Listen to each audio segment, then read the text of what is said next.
Assalamualaikum warahmatullahi wabarakatuh. Halo pembelajar sekalian, senang sekali dapat bertemu kembali.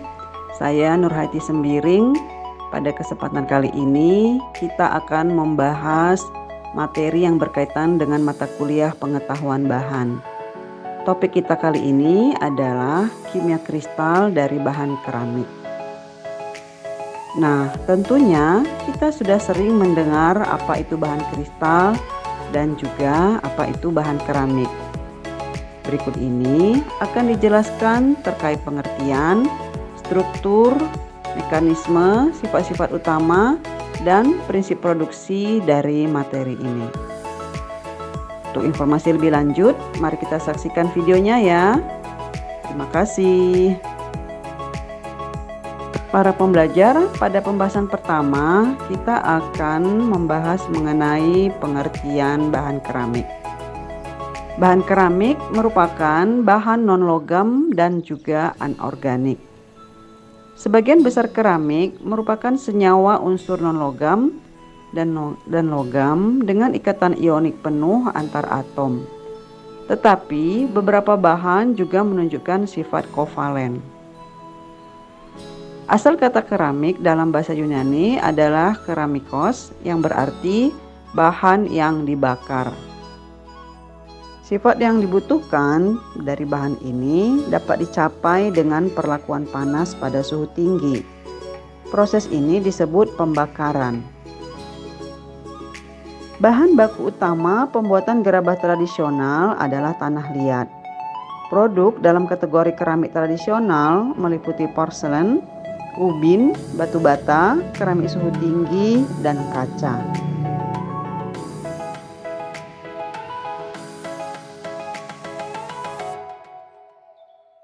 Para pembelajar, berikutnya kita akan mempelajari struktur kristal dan struktur keramik. Yang pertama dibahas adalah struktur keramik. Struktur kristal keramik terdiri dari setidaknya dua elemen yang membuatnya lebih kompleks daripada logam. Material yang termasuk dalam bahan atom ini berkisar dari ionik murni hingga kovalen penuh. Banyak keramik dengan kombinasi kedua metode penyambungan ini dengan tingkat karakter ionik tergantung pada keelektronegatifan sebuah atom. Struktur kristal. Struktur kristal bahan keramik yaitu ikatan atom terutama ion terdiri dari non-atom dan ion yang bermuatan listrik. Kation atau ion logam bermuatan positif. Hal ini disebabkan oleh pelepasan elektron valensi pada anion atau ion non-logam bermuatan negatif. Struktur kristal ini dipengaruhi oleh dua sifat ion komponen bahan keramik, yaitu ukuran relatif anion dan kation, serta besarnya muatan listrik dari masing-masing ion komponen. Para pembelajar, secara elektrik, kristal haruslah netral, yaitu jumlah muatan negatif pada anion harus seimbang dengan seluruh muatan positif pada kation. Rasio kation dengan anion menunjukkan keseimbangan muatan. Kriteria lain terkait dengan ukuran atau jari-jari ion kation dan anion, Rc dan Re. Karena unsur logam melepaskan elektron ketika terionisasi. Anion biasanya lebih besar dari kation, sehingga rasio Rc Re kurang dari 1. Dalam kondisi ini, kation lebih memilih anion sebanyak tetangga terdekatnya. Anion juga membutuhkan kation tetangga terdekat sebanyak mungkin. Stabilitas struktural kristal keramik muncul ketika anion yang mengelilingi kation bersentuhan dengan kation. Jumlah kation yang paling dekat dengan anion disebut bilangan koordinasi. Ini mengacu pada rasio jari-jari kation dan anion. Untuk Untuk bilangan koordinasi tertentu, terdapat rasio kritis atau minimum RC RE untuk kontak anion dan kation. Rasio ini dapat ditentukan dari pertimbangan geometris murni. Angka koordinasi dan geometri tetangga terdekat untuk berbagai rasio RC dan RE.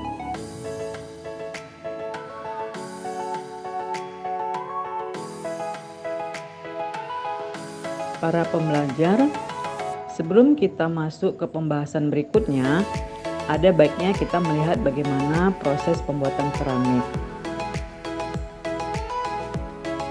Secara garis besar, proses pembuatan keramik terdiri dari proses penyiapan bahan baku, pengepresan, pelapisan motif, pembakaran, penyortiran, dan pengemasan. Setiap langkah demi langkah dalam proses pembuatan ini sepenuhnya otomatis dan dikendalikan oleh komputer. Bahan baku utama pembuatan keramik ini adalah campuran tanah liat dan clay yang digunakan untuk membuat motif.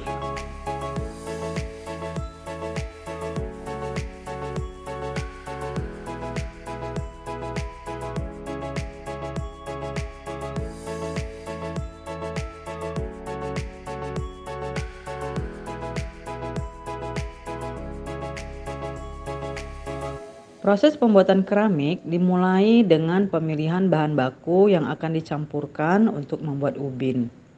Bahan baku utama yang diperlukan dan disiapkan adalah tanah liat, pasir, karbonat, dan kaolin. Beberapa bahan lain selain tanah liat ini diperoleh melalui proses ekstraksi dari tambang penggalian, sehingga perusahaan perlu untuk menyimpan bahan baku dalam jumlah yang banyak untuk kelangsungan proses produksi. Semua bahan baku ini disimpan pada gudang raw materials.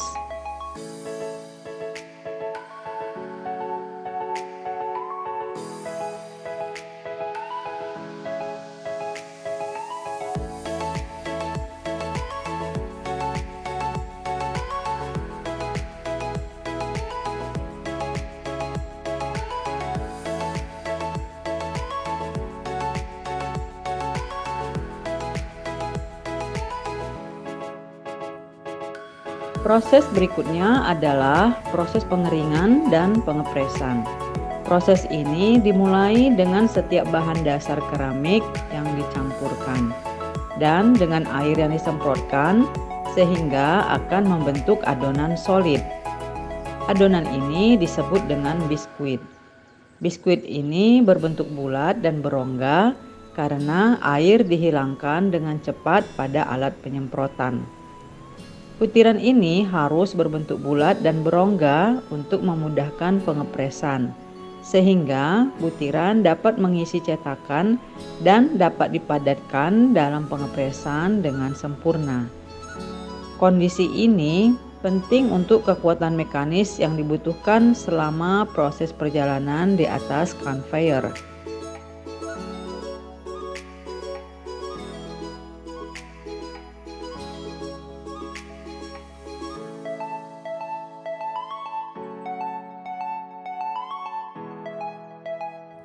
Selanjutnya, bahan dasar keramik ini, baik yang berbentuk biskuit maupun debu, selanjutnya akan dibawa masuk ke dalam mesin pengepresan.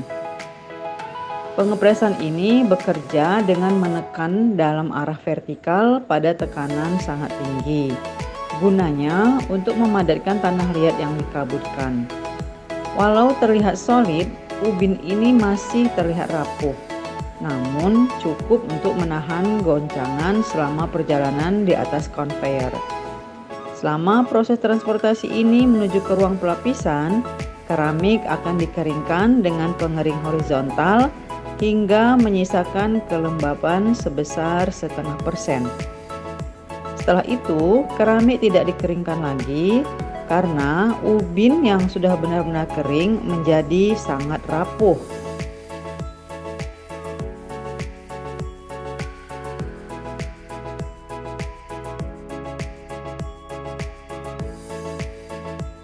Nah, selanjutnya ubin harus diglazir dan didekorasi.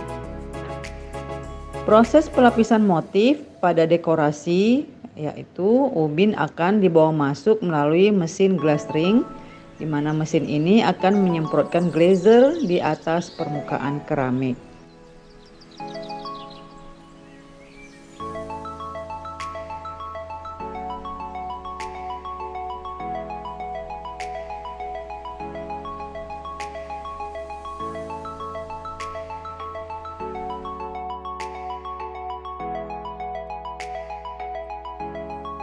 Para pembelajar yang berbahagia, selain itu, alat ini juga memungkinkan pabrik untuk menutupi 100% ubin, termasuk tekstur timbul untuk hasil akhir yang sempurna. Selanjutnya adalah proses pembakaran. Langkah ini merupakan yang paling penting untuk mengubah bahan mentah menjadi ubin keramik.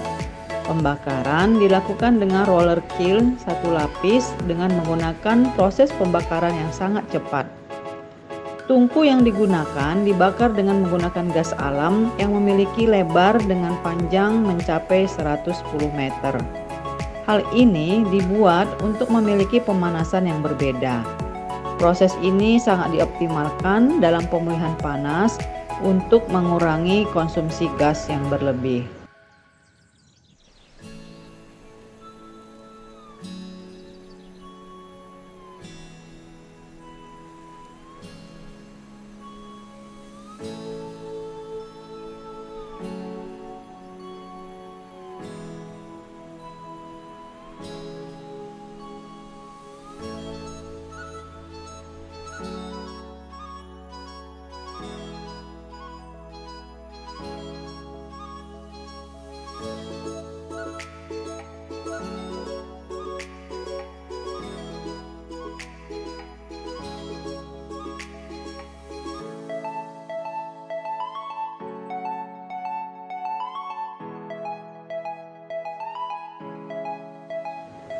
Tahap berikutnya adalah penyortiran dan pengemasan. Setelah dibakar dan didinginkan, ubin selanjutnya akan disortir melalui prosedur kontrol berkualitas. Pertama sekali, ubin akan melewati mesin untuk diperiksa baik dari sisi ukuran, corak, dan tekstur permukaan dari mesin. Selanjutnya, pemeriksaan kedua dilakukan secara manual oleh para pekerja dengan cara visual. Ubin keramik harus selalu memiliki ukuran yang sama dan harus memenuhi standar kerataan tertentu yang semuanya diperiksa melalui garis penyortiran.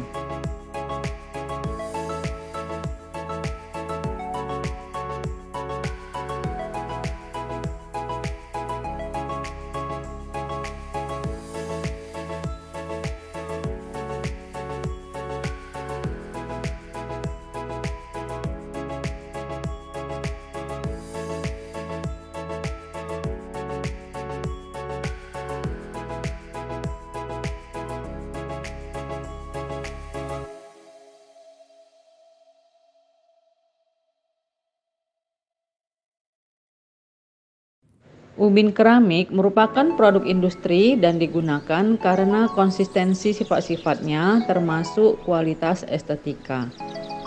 Dan terakhir, keramik dikemas ke dalam kotak dengan mesin dan dipindahkan ke dalam gudang penyimpanan dan siap untuk didistribusikan. Nah, para pembelajar, demikianlah proses dari pembuatan keramik.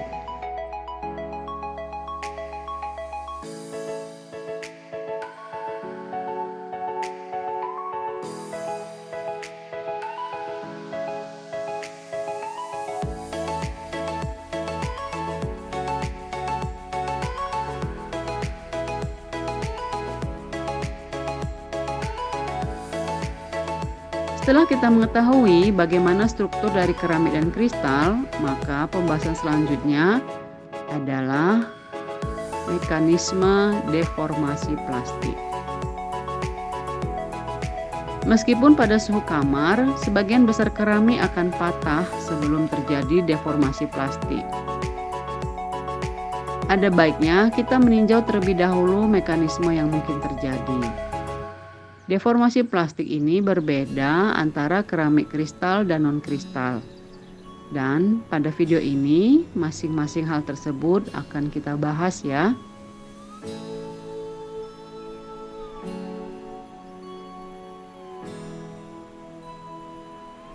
Keramik kristal. Para pembelajar, seperti halnya logam, keramik kristal juga mengalami deformasi plastis akibat gerakan dislokasi. Salah satu penyebab kekerasan dan kerapuhan pada material ini adalah akibat sulitnya proses pemindahan. Keramik kristal yang ikatannya sebagian besar ionik memiliki sangat sedikit sistem slip, yakni bidang kristal dan arah di dalam bidang tersebut, di mana dislokasi dapat bergerak. Hal ini adalah hasil dari muatan listrik pada ion. Untuk meluncur ke satu arah, ion bermuatan serupa didekatkan. Karena tolakan elektrostatik, maka keadaan geser ini sangatlah terbatas, sehingga deformasi plastis pada keramik jarang dapat diukur pada suhu kamar.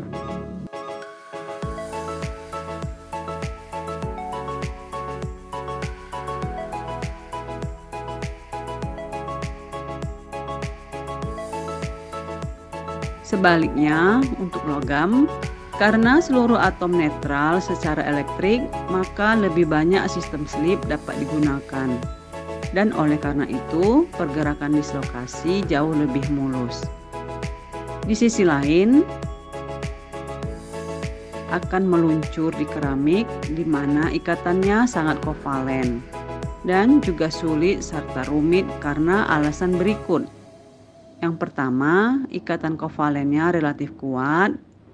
Kemudian, jumlah sistem slip juga terbatas. Dan yang terakhir, karena struktur dislokasinya kompleks.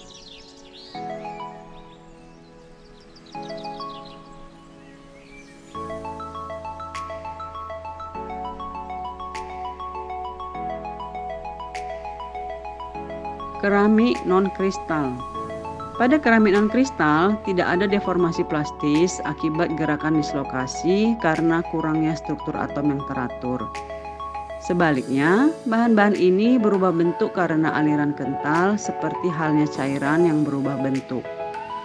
Rasio regangan sebanding dengan tegangan yang diterapkan. Atom atau ion tergelincir sebagai respons terhadap tegangan geser yang diterapkan satu sama lain yang memutuskan dan memperbarui ikatan antar atom. Namun, tidak ada cara atau arah yang pasti bagaimana hal ini terjadi, seperti dislokasi.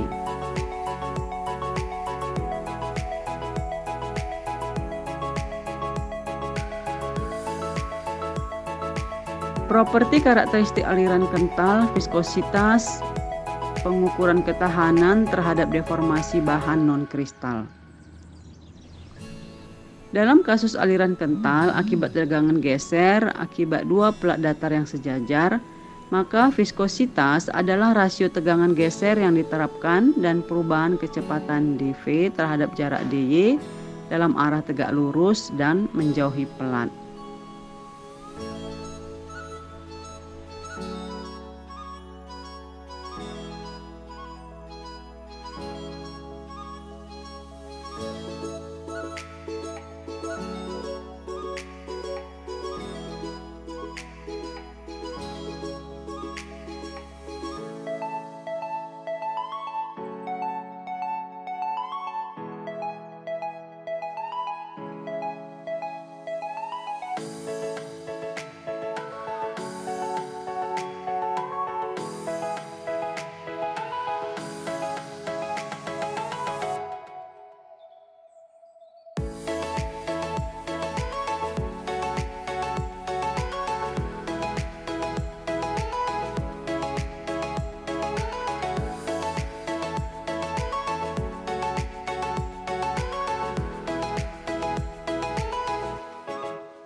Menurut pembelajar sekalian, apa sih kira-kira sifat utama dari bahan keramik? Nah, agar lebih jelas, mari kita sama-sama mendengarkan hal yang berikut ini. Sifat utama bahan keramik. Karena batas antara metalurgi serbuk dan keramik tidak lagi ditentukan secara ketat, maka beberapa informasi tentang keramik serbuk dalam konteks metalurgi serbuk sangatlah berguna. Hal ini terutama berlaku untuk keramik berkinerja tinggi.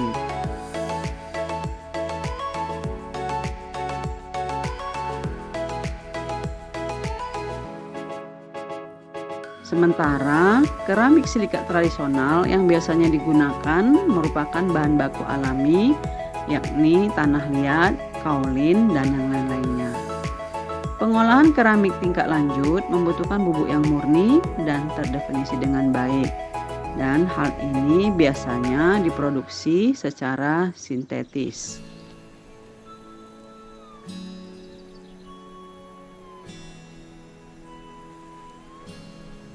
Produksi komponen keramik juga agak mirip dengan pemrosesan metalurgi serbuk. Akan lebih mudah untuk membagi bidang ini menjadi keramik oksida dan keramik non-oksida. Berbagai metode digunakan dalam sintetis bubuk keramik yang menghasilkan bubuk dengan distribusi ukuran partikel yang sangat berbeda dan permukaan yang spesifik, komposisi kimia dan fase, kemurnian, viskositas, sinterabilitas, dan yang lain-lainnya. Serbuk sinter dimasukkan untuk produksi padatan berbutir halus. Nah, bagiannya yang harus diproduksi dalam kisaran mikron rendah atau bahkan submikron dengan luas permukaan spesifik seperti yang berikut ini. Serbuk mentah Al2O3 SiC termasuk bahan abrasif, demikian juga refraktori, yakni Al2O3 dan ZrO2 dan yang lain-lainnya.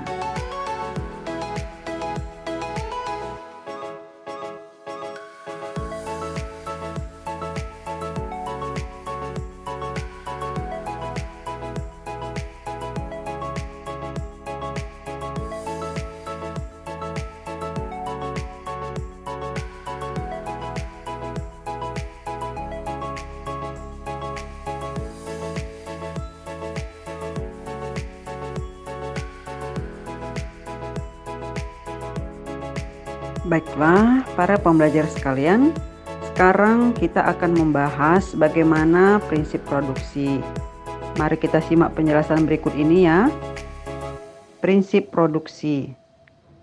Prinsip untuk produksi adalah sebagai berikut. Yang pertama, reaksi keadaan padat. Hidroksida, karbonat, sulfat, oksalat, dan senyawa lainnya dapat didekomposisi secara termal menjadi oksida melalui reaksi kimia yang diketahui. Hal ini bergantung pada suhu, bubuk lepas atau disebut juga diaglomerasi atau sinter cake yang terbentuk, yang harus digiling sesuai ukuran partikel yang diinginkan.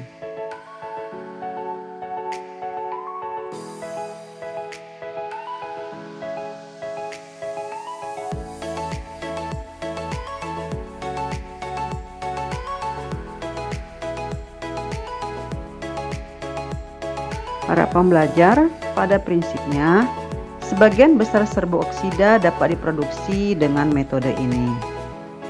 Senyawa sebelumnya diperoleh dengan proses cair ataupun gas.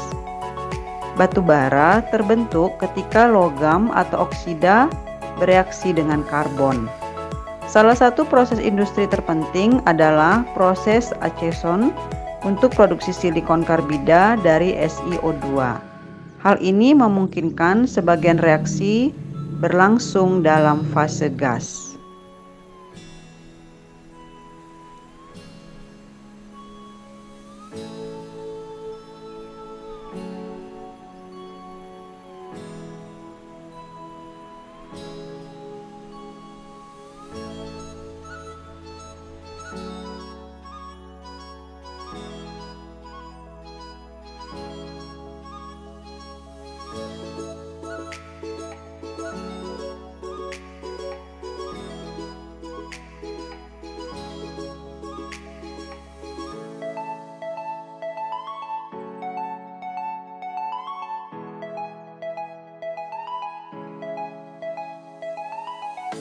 Reaksi gas padat. Oksida, karbida, dan nitrida semuanya dapat disintesis dengan mereaksikan logam dengan oksigen, hidrokarbon, nitrogen, atau amonia. Meskipun hal ini kurang penting pada saat oksida, tetapi tetap digunakan. Misalnya, untuk sintesis BSiC dan Si3N4, dan yang terakhir sebagian di bawah beban N2 yang meningkat. Proses peleburan. Oksida seperti Al2O3 dan ZrO2 diproduksi dalam skala besar dengan peleburan busur, dan selanjutnya akan digiling menjadi bubuk dengan kisaran ukuran partikel yang berbeda. Proses ini terutama digunakan untuk menghasilkan bubuk kasar untuk refraktori.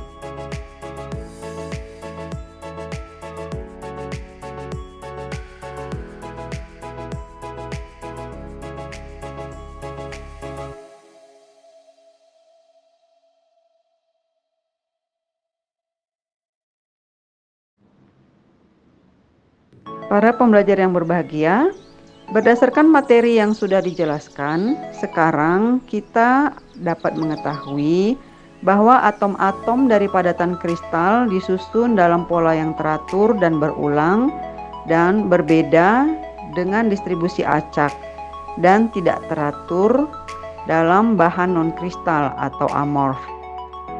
Struktur kristal didefinisikan sebagai sel satuan kuboid yang dicirikan oleh geometri dan posisi atom di dalamnya.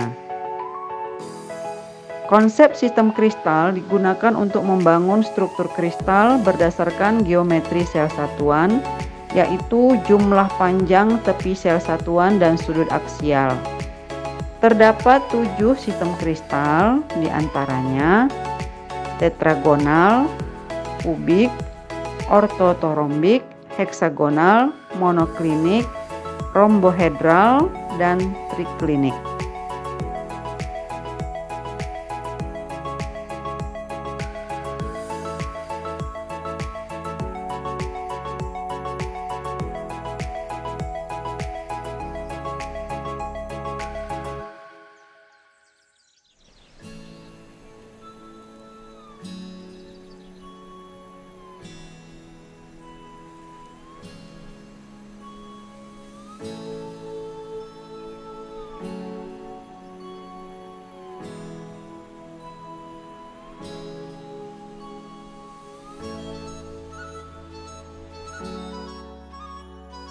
Demikianlah yang dapat disampaikan pada materi kimia kristal dari bahan keramik ini. Kiranya para pembelajar atau audiens semuanya dapat mengerti dan memahami keseluruhan isi materi yang sudah dijelaskan. Sebelum saya tutup video ini, maka mari kita sama-sama dengarkan pantun berikut ini. Burung dara, burung cendrawasih, bisa dicari dulu di Papua. Cukup sekian, terima kasih. Semoga bermanfaat untuk kita semua. Lebih dan kurang dari apa yang disampaikan, mohon dimaafkan. Dan atas perhatian para pembelajar sekalian, saya ucapkan terima kasih. Billahi taufiq wal hidayah. Assalamualaikum warahmatullahi wabarakatuh. Salam sehat semuanya.